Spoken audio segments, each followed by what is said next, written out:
ঘোজাডাঙ্গা সীমান্তের ছবিও আপনাদের দেখাচ্ছি।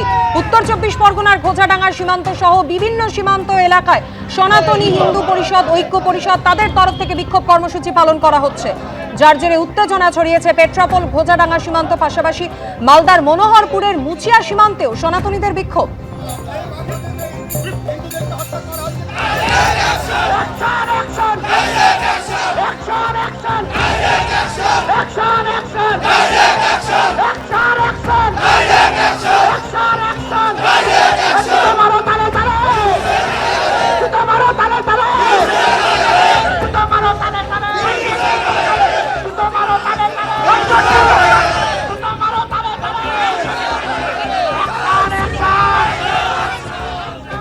কলকাতা হাইকোর্টের অনুমতিতে গঙ্গাসাগরে শুভেন্দু অধিকারী ইতিমধ্যেই তিনি কপিলমুনির আশ্রমে পৌঁছে গিয়েছেন এবং এরপর তিনি যাবেন গঙ্গাসাগরের সভাস্থলে।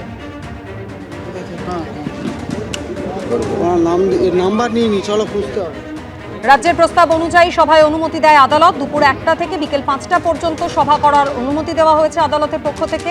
পাশাপাশি বলা হয়েছে 7,000 সমর্থক এবং 50টি মাইক নিয়ে করা যাবে এই সভা। এর আগে গঙ্গাসাগরে বিরোধী দলনেতা সভায় অনুমতি দেয়নি প্রশাসন, পরে আদালতের অনুমতি সাপেক্ষে গঙ্গাসাগরে পৌঁছলেন বিরোধী দলনেতা।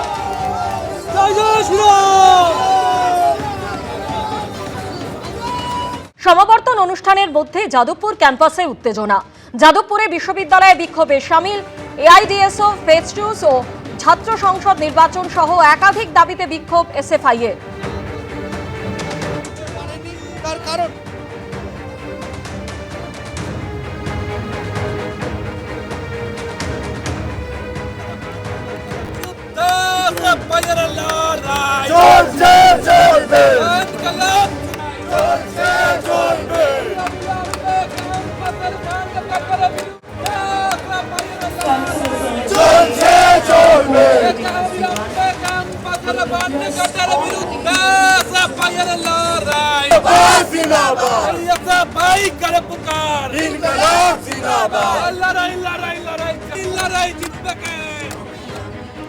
যাদবপুর বিশ্ববিদ্যালয়ের সমাবর্তন অনুষ্ঠানে যোগ দিতে রাজ্যপাল সিভি আনন্দ বোস যখন আসেন ক্যাম্পাসে, তিনি আসার সময় থেকে শুরু হয়েছিল বিক্ষোভ।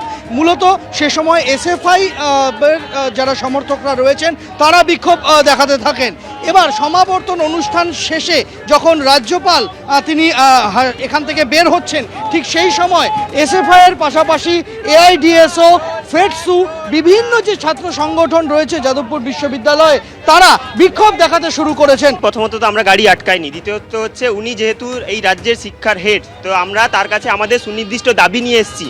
সেই দাবিগুলো হচ্ছে NEP 20, যার মাধ্যমে শিক্ষা ব্যবস্থাকে ধ্বংস করা হচ্ছে, সেটাকে বাতিল করতে হবে।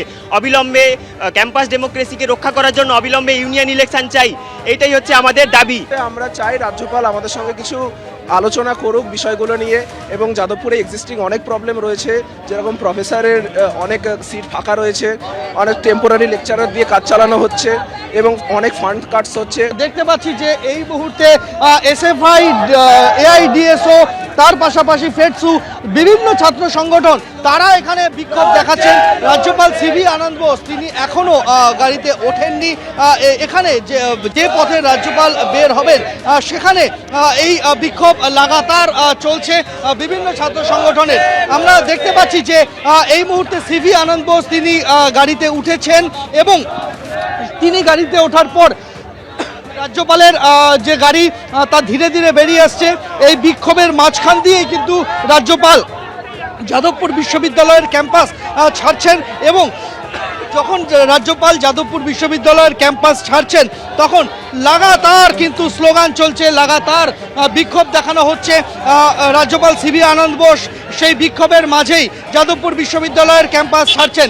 যেটা রাজ্যপালের তরফ থেকে বলা হয়েছে যারা ছাত্ররা রয়েছেন তাদেরকে, যে রাজভবনের দরজা সবার জন্য খোলা রয়েছে, যে কেউ যখন খুশি রাজভবনে আসতে পারেন, কিন্তু এখানে নয়। শ্যামল জানার সঙ্গে সন্দীপ সরকার, এবিপি আনন্দ, কলকাতা। হিংসা ও দুর্নীতি ইস্যুতে ফের সরব রাজ্যপাল। পশ্চিমবঙ্গে দুটো মূল সমস্যা, হিংসা ও দুর্নীতি। ক্যাম্পাসও এই হিংসা ও দুর্নীতির বাইরে নয়, এটা দুর্ভাগ্যজনক। যাদবপুরের সমাবর্তন অনুষ্ঠানে যোগ দিয়ে মন্তব্য রাজ্যপাল সিভি আনন্দ বোসের। two problems in Bengal. or violence and corruption. It is very unfortunate that the campuses are also not free from this. This is to be viewed very seriously, particularly violence in the campus. I have asked the Indian Space Research Organization to give me drone facilities to identify who comes in and goes out of this university. Any outsider, anybody who is not a part of this university will not be allowed to come and stay here and create problems. These things will be addressed in a very proactive manner, effective manner.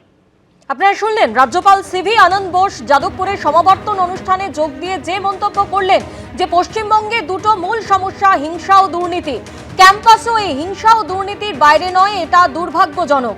তিনি আরো বলেছেন, ইসরোকে বলেছি ড্রোনের ব্যবস্থা করতে, ক্যাম্পাসে কারা ঢুকছে কারা বেরোচ্ছে দেখা হবে, বহিরাগত কাউকে ভেতরে ঢুকতে দেওয়া হবে না, কড়া বার্তা রাজ্যপাল সিভি আনন্দ বোসের।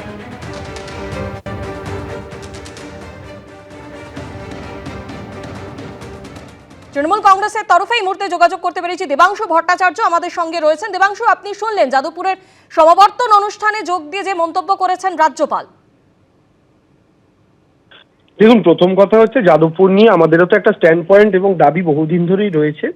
সেখানে কিছু সিপিএম আশ্রিত দুষ্কৃতী যারা ছাত্র বেশ ধারণ করে সেখানে ক্রমাগত বিরোধী স্বরকে উঠতে দেয় না এবং বহিরাগত প্রচুর মানুষও সেখানে ঢুকে কিছু অনৈতিক কার্যকলাপ করে।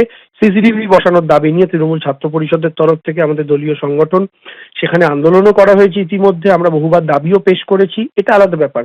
কিন্তু সেখানে গিয়ে তিনি যে পশ্চিমবঙ্গ দুর্নীতি, হিংসা ইত্যাদির কথা বলছেন, উনি মনে হয় ভুলে যাচ্ছেন যে পশ্চিমবঙ্গে কাউকে খাওয়ার নাম করে পিটিয়ে মারা হয় না। পশ্চিমবঙ্গে কাউকে বিধর্মী হওয়ার অপরাধে পিটিয়ে রাস্তায় মব লিঞ্চিং করে খুন করা হয় না। পশ্চিমবঙ্গের মাটিতে দুর্নীতির কথা তিনি বলছেন, তিনি যে রাজনৈতিক দল দ্বারা প্রেরিত পশ্চিমবঙ্গে, সেই রাজনৈতিক দলের পশ্চিমবঙ্গের বিরোধী দলনেতা দুর্নীতি করেই সবার প্রথম কুপরিচিত হয়েছিলেন গোটা রাজ্যের মানুষের কাছে। এবং সর্বোপরি তিনি যে দলের তরফ থেকে প্রেরিত, সেই দল সমস্ত দুর্নীতিবাজদের নিয়ে হজম করে ফেলেছে, এত শক্তিশালী তাদের লিভার। ফলে তিনি অন্তত এই সমস্ত কথাগুলো না বললেই ভালো হয়। তিনি রাজ্যপাল পদ্মপাল হওয়ার দিকে, আগের রাজ্যপাল যেমন পদ্মপাল হওয়ার দিকে যাত্রা করেছিলেন, করে একটা বড় পোস্ট পেয়েছিলেন, তারপরে কিন্তু সেই পোস্ট থেকেও তাকে সরিয়ে দেওয়া হয়েছে ফাইনালি। ফলে ইনি যদি ভাবেন যে উনি জগদীপ ধনকর হতে চাইবেন, জগদীপ ধনকরের পরবর্তী পরিণতিটা কিন্তু ভালো হয়নি। দয়া করে রাজ্যপালের দায়িত্বই পালন করুন, রাজনৈতিক মুখপাত্রের কাজ করবেন না। অনেক ধন্যবাদ দেবাংশু আমাদের সঙ্গে কথা বলার জন্য। এবিপি আনন্দ, এগিয়ে থাকে, এগিয়ে রাখে।